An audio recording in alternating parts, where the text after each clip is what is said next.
Another day, another basketball stories na naman ang pagkikwentuhan natin.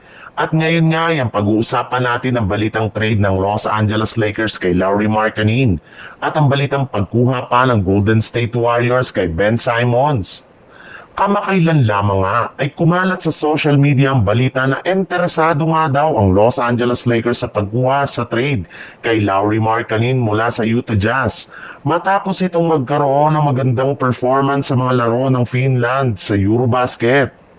Si Lauri Markkanen rin naman ngang pinakasaktong player na pwede nilang magamit bilang bagong katandem ni Luka Doncic sa future ng kanilang team. Pero ang tanong ngayon, paano rin naman nga ba nila ito makukuha sa isang trade?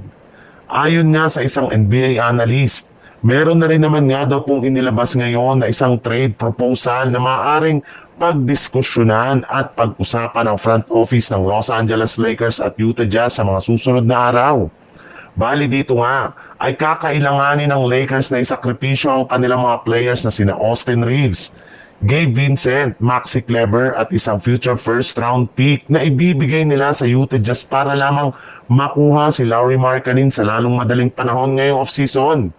Bale, isang buwan na lang naman nga ang natitira bago magsimula ang mga laro sa NBA kaya kailangan na nga nilang madaliin at kung hindi man ay maaari nga nila itong gawin sa darating na trade deadline. Sa ibang balita naman, base nga sa pinakahuling inilabas ng isang NBA insider, patuloy pa rin naman nga daw talagang nakikipag-usap ang Golden State Warriors sa kanilang target center na si Al Horford para mapilit ito na hindi muna magretiro sa NBA at maglaro pa sa kanilang team ng at least isa pang taon. At habang hinihintay nga ng Golden State Warriors ang magiging sagot sa kanila ng kampo ni Horford, ay naghahanap rin naman nga sila ngayon ng iba pang option at players na pwede nilang makuha sa free agency market.